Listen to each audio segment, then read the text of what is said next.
Se você vivesse na era vitoriana, sua Páscoa muito provavelmente não teria ovos de chocolate nem nada do que a gente associa com a Páscoa hoje. O que você teria seriam roupas novas e um chapéu específico para dar close no feriado. No vídeo de hoje a gente vai falar sobre os chapéus de Páscoa da era vitoriana e como infelizmente nenhum deles envolvia orelhinhas fofas de coelho. Meu nome é Pauline Kisner, eu sou historiadora da indumentária e recriadora histórica e você está no canal da Modista do Desterro.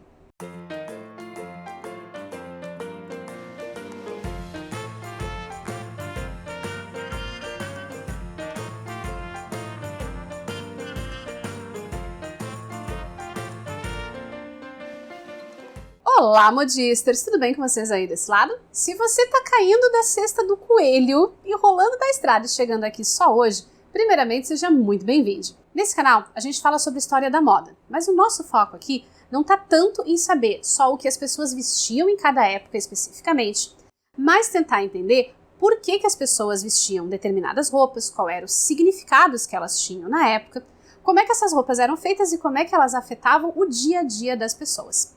Tudo isso pesquisado em documentos originais da época e apoiado no trabalho de vários pesquisadores que estão trabalhando com isso dentro das universidades. Então já senta o seu dedinho nesse botão de like e vem comigo para a gente falar sobre os chapéus de Páscoa da era vitoriana. A Páscoa como a gente conhece hoje é uma festividade de origem cristã, mas que coincide com outras tradições europeias anteriores ao cristianismo, que já celebravam esse momento de transição do outono para a primavera. Muito embora a Páscoa já fosse celebrada pelos judeus antes do cristianismo, mas com um sentido completamente diferente do que essa festividade ganha a partir do fortalecimento do cristianismo. Para o cristianismo, a Páscoa está relacionada à ressurreição de Cristo, à salvação da humanidade e à ideia de renovação, tanto da fé quanto da vida de forma geral. No calendário cristão, a Páscoa é precedida pela Quaresma, um período de 40 dias durante o qual os cristãos idealmente praticam o jejum de alguns alimentos, observam seus pensamentos e ações e buscam se solidarizar com os 40 dias que Jesus teria passado no deserto sendo tentado pelo camarada lá de baixo.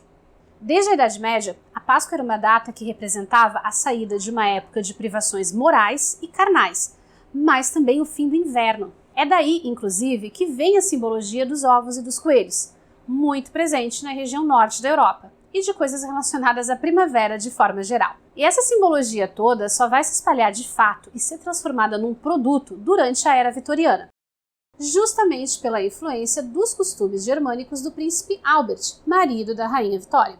Um movimento muito parecido com o que rolou com o Natal, uma história que a gente já destrinchou nesse vídeo que está linkado aqui em cima no card.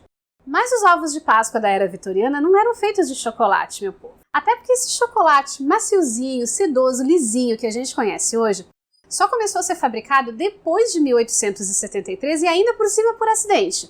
Mas um outro dia eu conto essa história para vocês. Então o ovo de Páscoa vitoriano era literalmente um ovo de galinha ou de pata, tingido com corantes vegetais ou industriais e pintado à mão. Às vezes esse ovo era cozido. Outras vezes era só a casca, com uma abertura para rechear com frutas secas e confeitos. Algo bem parecido com o que se faz nas regiões de colonização alemã aqui do Brasil até hoje. Mas isso era uma coisa direcionada para as crianças. Os adultos tinham outros rolês relacionados com a Páscoa. Pelo menos na Inglaterra, a Páscoa estava associada com o uso de roupas novas desde o final dos anos 1500. E não, isso não era necessariamente bem visto.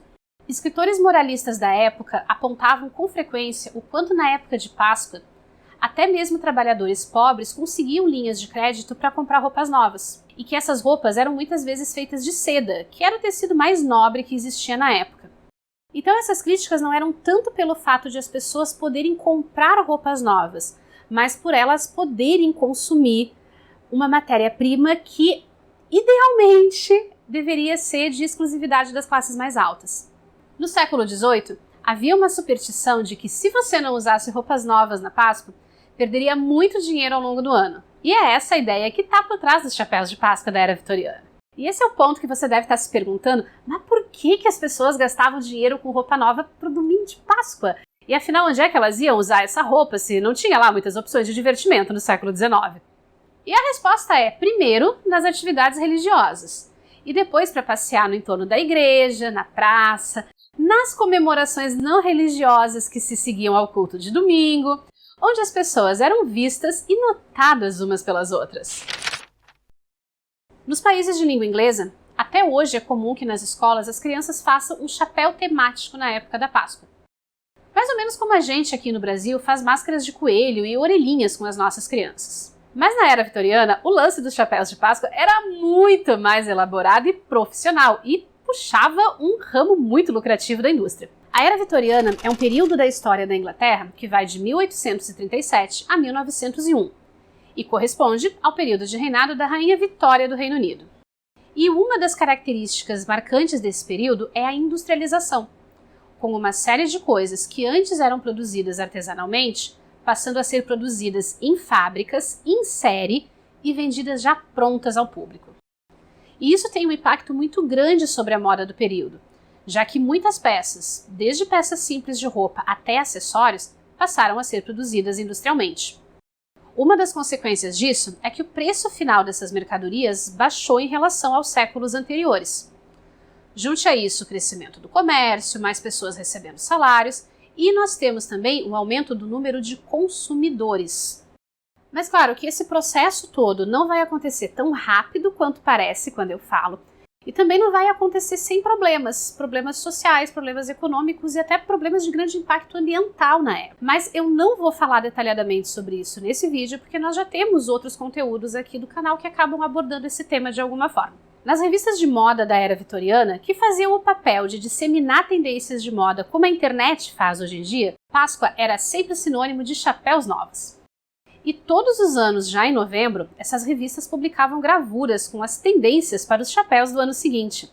Tamanho era o acontecimento que essa peça representava no dia a dia das mulheres. Idealmente, as mulheres teriam um chapéu e um vestido novo para usar no domingo de Páscoa, mas a realidade é que a maioria não podia bancar as duas coisas. Quem tinha mais condições, encomendava um chapéu sob medida com antecedência, como esse modelo de 1852, que foi encomendado para ser usado na Páscoa de 1853, pela pequena Sarah Elizabeth Craft. É uma peça toda feita em seda, com cores contrastantes e bem decorada com franzidos e babados, bem ao gosto da década de 1850. Mas se você não tivesse tantos recursos, poderia comprar um modelo vendido pronto nas lojas das cidades, ou através de representantes comerciais que circulavam pelo interior do país. Uma outra opção era copiar os modelos que apareciam nas revistas de moda. Nesse caso, você compraria um chapéu liso, geralmente de palha, e tudo o que precisasse para montar o seu chapéu em casa. Chapéus de Páscoa seguiam muito de perto o tema de renovação da natureza. Por isso, a base mais comum era a palha, que podia ou não ser encapada com tecido. Mas o mais comum era decorar só a borda do chapéu com uma fita colorida, o que permitia desmontar essa decoração e usar a mesma base para um outro modelo no futuro. Flores e laços eram elementos obrigatórios para as mulheres de todas as idades, embora as alturas e formatos dos chapéus e a quantidade dessas decorações tenham variado bastante ao longo da era vitoriana. Entre 1840 e 1850, os chapéus tinham esse formato que escondia o rosto das mulheres e que é o modelo mais associado com a era vitoriana. Era comum que esse chapéu fosse usado com aplicações de babados em torno da cabeça. Por volta de 1860, eles já começaram a mostrar um pouco mais do rosto e a trazer mais decorações com flores, inclusive pelo lado de dentro da aba. Nos anos 1870, esses chapéus já estavam bem menores e praticamente só pousavam em cima dos penteados altos e complicados da época. E quanto mais alto o penteado, mais elaborada ficava a decoração do chapéu. Nas décadas de 1880 e 1890 é quando nós encontramos mais variedade de modelos e de materiais. Mas a regra de quanto maior o chapéu, mais extravagante a decoração, continuava valendo. Mas nem todas as mulheres conseguiam seguir essas tendências. A maioria das trabalhadoras, por exemplo, teria um chapéu que ela própria customizava de acordo com a passagem das estações. Algumas conseguiam ter um modelo de inverno e outro de verão, mas isso não era uma regra. Os chapéus das trabalhadoras costumavam ser menores e ter decorações mais modestas e de qualidade inferior àquilo que se veria na cabeça de uma dama da sociedade. E uma coisa que é muito presente nas revistas de moda que eram direcionadas à classe média alta é um certo tom de condescendência e piedade com as mulheres que não podiam comprar um chapéu novo e precisavam se contentar com customizar o chapéu que já tinham. É aquela velha história, né? Quando o pobre faz, é brega. Quando o rico começa a fazer, é DIY, upcycling e preocupação com sustentabilidade. Se você assistiu até aqui, muito obrigada. Esse é um canal autofinanciado, o que significa que a gente não tem patrocínio nem ajuda de ninguém, além dos modistas, dos apoiadores e dos membros aqui do canal. Então, se você curte o conteúdo que a gente apoia aqui, claro, tem condições, eu te convido a considerar a possibilidade de se tornar membro ou apoiador e ajudar o canal a continuar produzindo mais conteúdo gratuito em língua portuguesa para vocês. E eu também te convido a se inscrever aqui no canal, curtir esse vídeo, deixar o seu comentário, ativar as notificações, que é muito importante, e, claro, dar uma conferida nesses outros conteúdos de história da moda que a gente já tem por aqui e eu separei para vocês com todo carinho.